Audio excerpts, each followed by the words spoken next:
Ya, selamat malam teman-teman dari Pola Hidup Sehat. Tentang 5 level of healing, 5 level kesembuhan. Nah, selama ini kita hanya memahami yang paling bawah nih, di physical body. Nah, kita sebenarnya punya 5 level tubuh, di mana dengan kita memahami ini, kita bisa menentukan sakit kita ini sekarang di level yang mana. Ketika kita hanya memahami sakit itu hanya di tubuh fisik, maka yang ada adalah kita selalu berpikir tentang sakit itu ada di area tubuh mana, di bagian tubuh mana, maka pasti solusinya adalah obat, dokter, rumah sakit, operasi, seperti itu. Pasti ketika ada diagnosa, saya sakit ini, pasti yang terpikir adalah saya harus bagaimana Mbak? Terus obatnya apa Mbak? Nah, seperti itu. Ngurusin fisik ini sahabat sangat-sangat capek, berat, dan berulang kali. Jadi inilah di tubuh fisik kita. Itu kita bicara tentang struktur, tentang pembuluh darah, tentang organ, tentang darah. Pokoknya hal-hal yang terkait dengan tubuh fisik kita. Oke. Ini adalah obatnya pasti kita bicara pasti tentang obat, tentang suplemen, tentang diet, tentang kerja tubuh gitu kan. Dan ini kalau diberesin di sini saja ini sudah keren.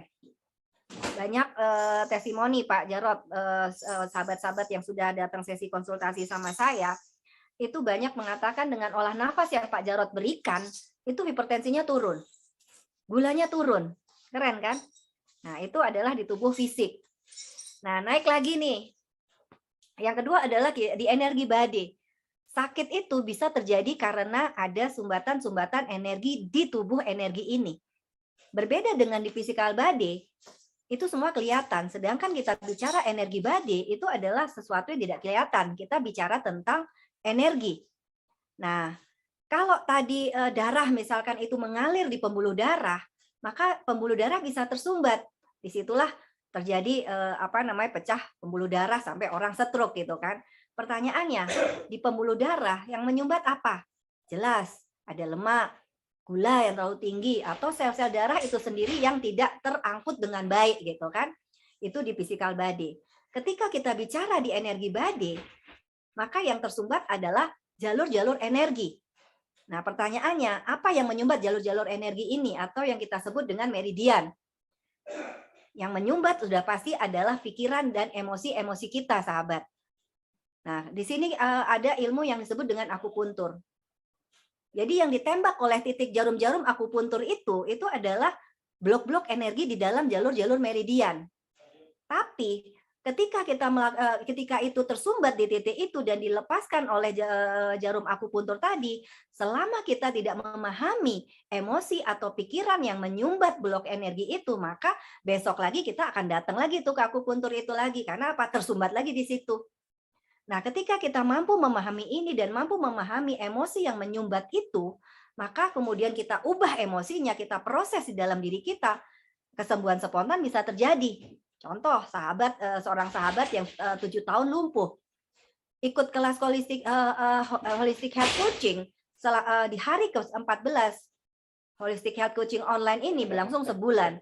Di hari ke-14 dia melakukan meditasi yang kita ajarkan di dalam kelas tersebut. Di hari ke-14 dia bisa jalan.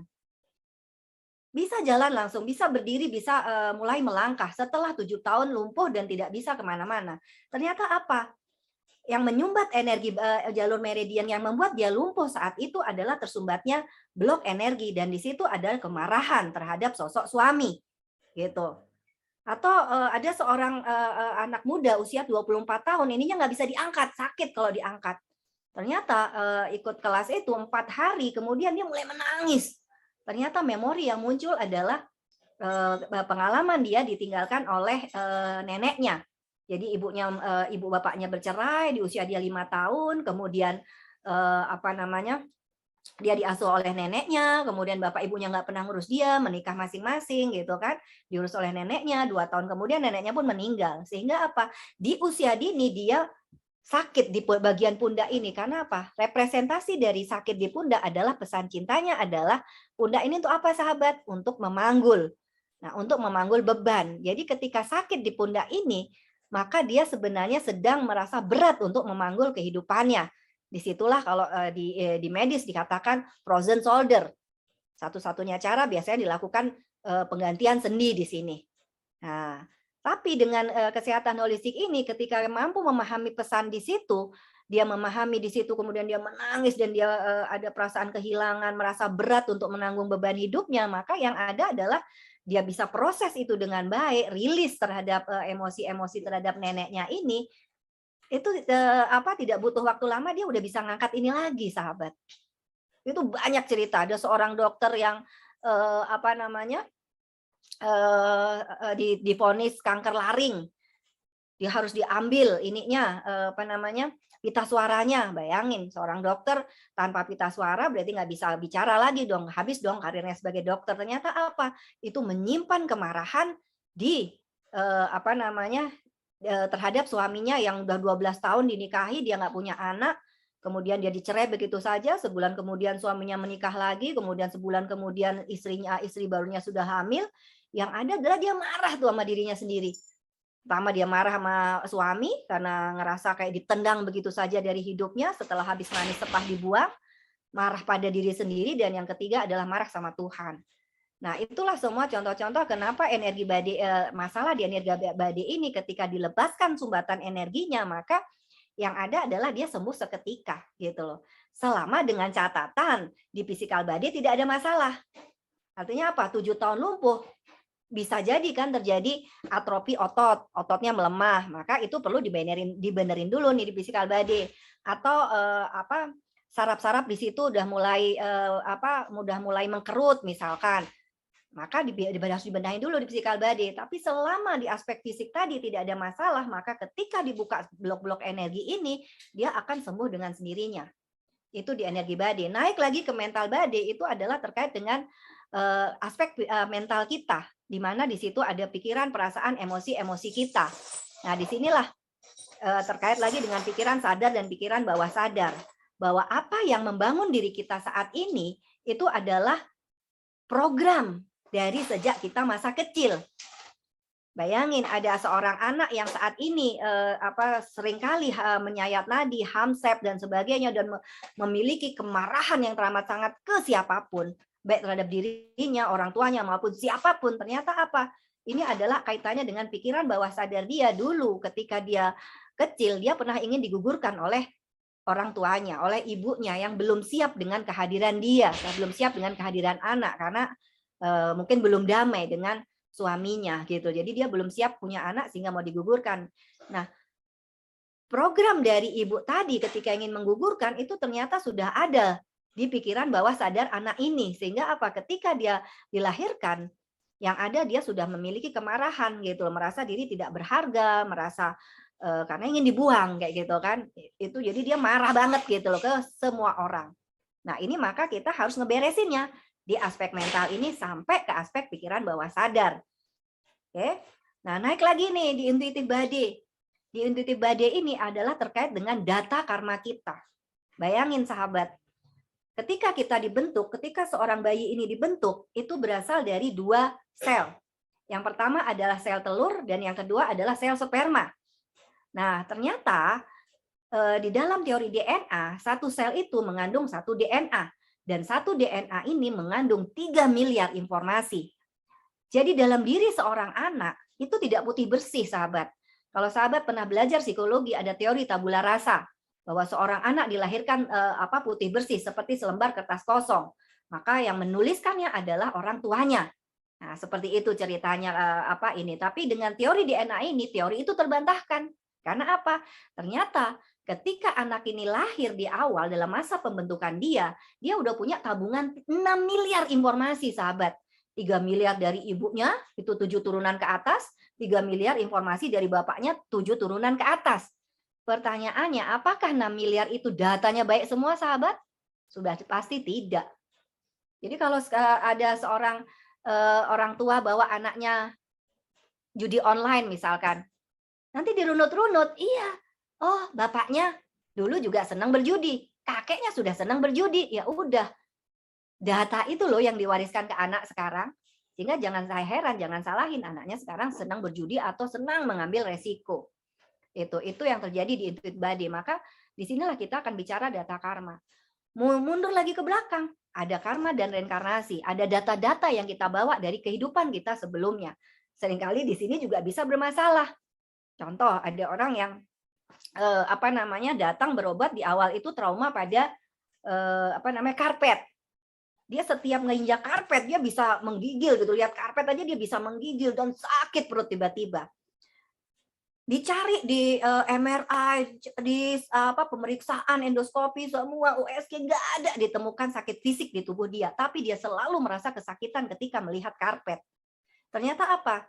Mundur ke past life, salah satu teknik di dalam hipnoterapi itu mundur ke masa lalu itu adalah dulu dia itu hidup di Jazirah Arab dan terjadi kudeta, bapak ibunya itu lagi berdagang keluar, kemudian dia kemudian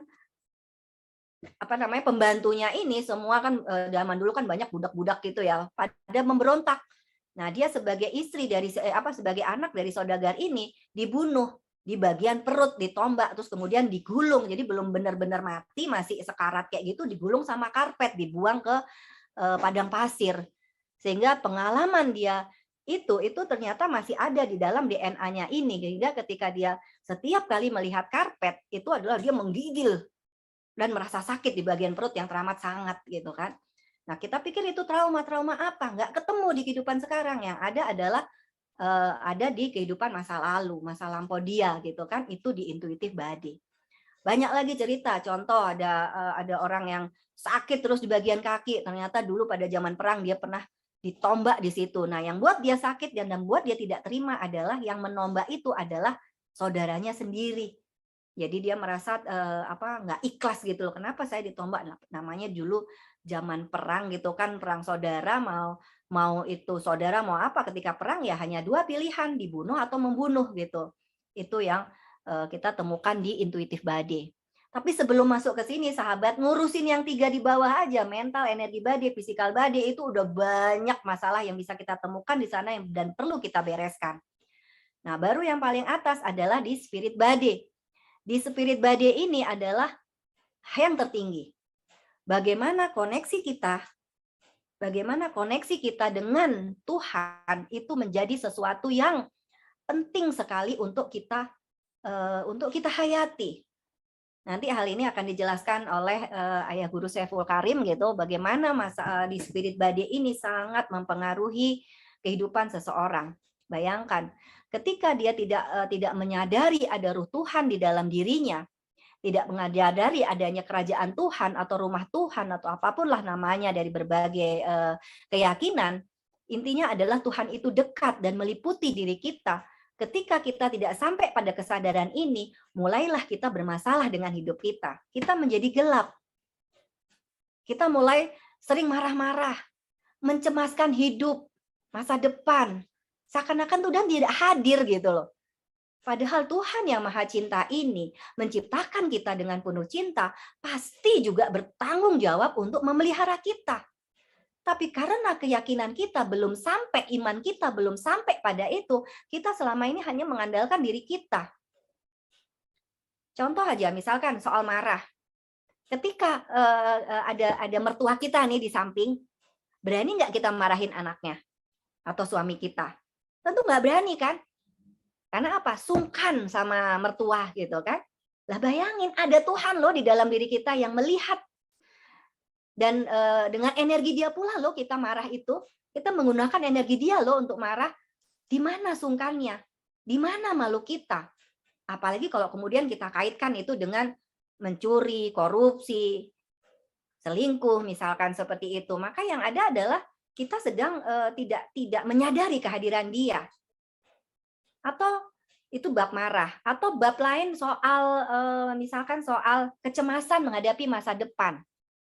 Suami lagi sakit di rumah, atau udah pensiun, atau udah tua, atau dicerai, atau tidak menafkahi. Kemudian dia bingung dengan dirinya sendiri. Saya gimana ya nanti dengan anak-anak saya?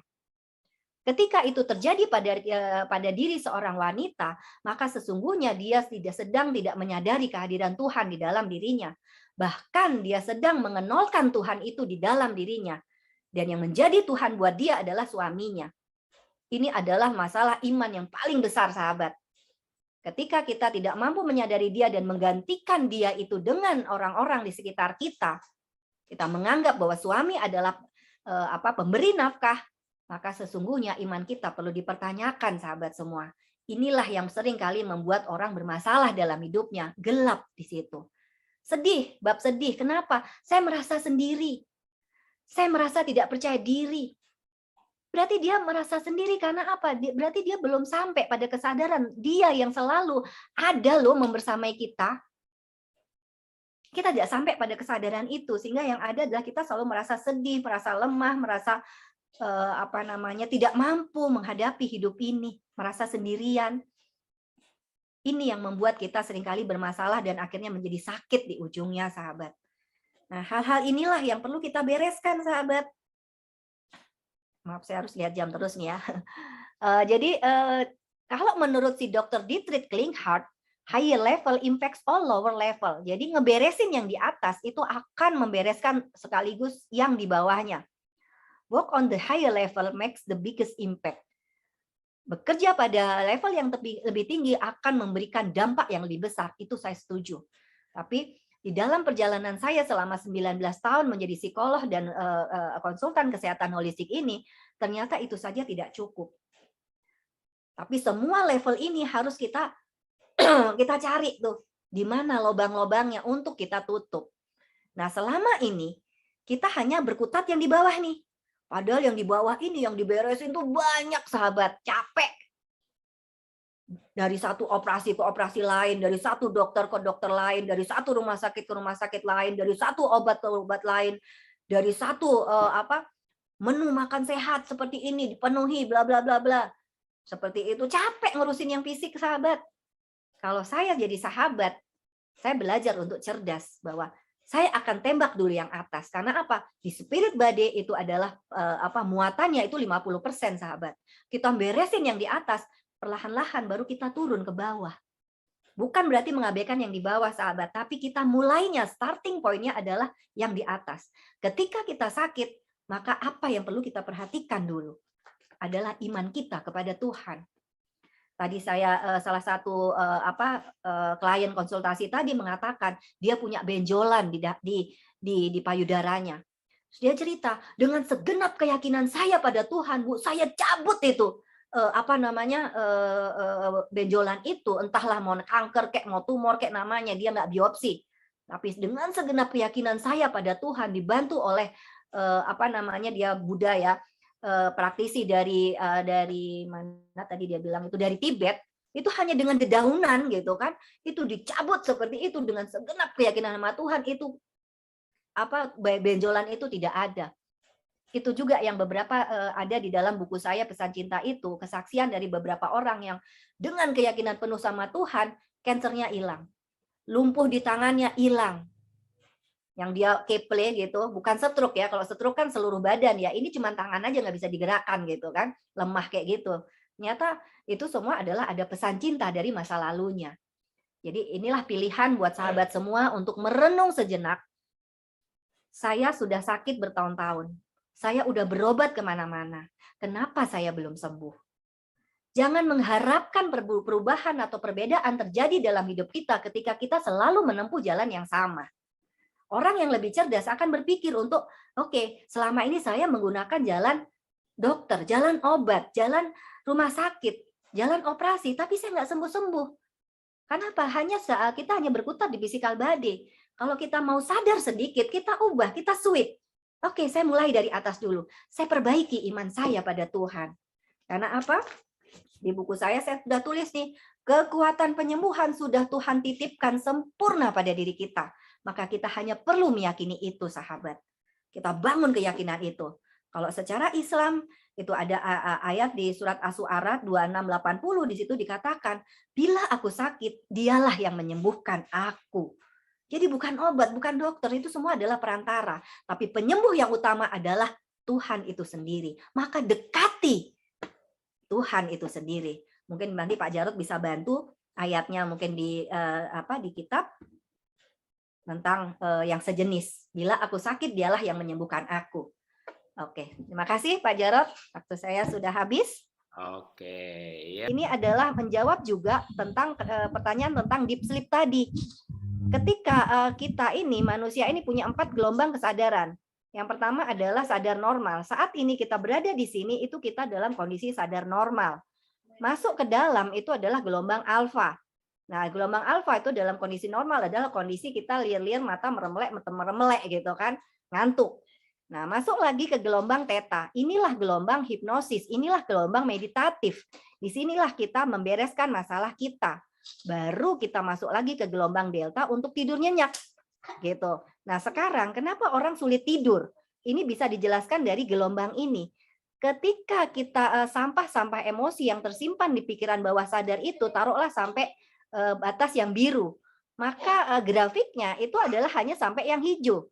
Kita tidak akan sampai masuk ke gelombang theta di mana kita tidur sampai tidur REM, rapid eye movement, tapi hanya sampai gelombang alfa. Kalau kemudian sampahnya itu sudah sampai, sampah emosinya udah sampai di area yang kuning ini, maka yang ada adalah kita akan terus melek aja terus gitu loh sahabat.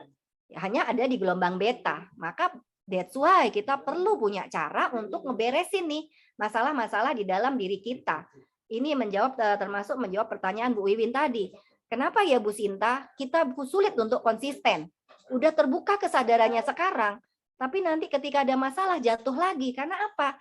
Sebenarnya itu adalah itu belum selesai masalahnya, tapi hanya ibaratnya luka di masa lalu itu cuma ditempel aja, ditempel tensoplas. Dihadirkanlah masalah-masalah atau orang-orang atau kondisi-kondisi yang seakan-akan nyentuh luka itu dan seakan-akan dialah penyebab luka itu, padahal bukan. Kenapa orang seringkali bermasalah dengan suami saat ini? Biasanya itu adalah merujuk pada dulu kehidupan dia dengan bapaknya. Nah, seperti itu gitu. Itu yang sering kali terjadi. Jadi ketika kita ngobatin di area bapak ini, di area suami ini harusnya mundur ke belakang. Gimana dulu relasi dengan bapak atau orang tua atau ibu dalam hal ini? Itu pada banyak kasus itu adalah memang semua kebanyakan terjadi di di masa kita kecil dan itu semua datanya tersimpan di pikiran bawah sadar.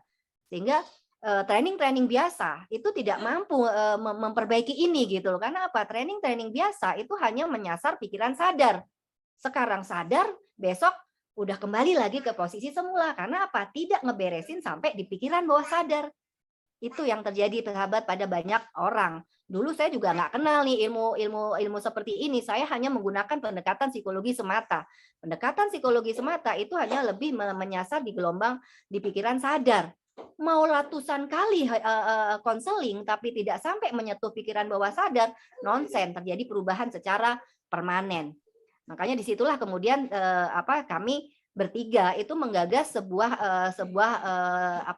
training atau coaching yang sifatnya itu adalah memberdayakan sampai pikiran bawah sadar. Kalau Anda ke hipnoterapis, Anda diselesaikan masalahnya seketika, tapi hanya untuk emosi itu. Nah, berbeda dengan kita melakukan hening ke dalam diri, pemberesan ke dalam diri. Maka kita harus sampai masuk ke pikiran bawah sadar kita.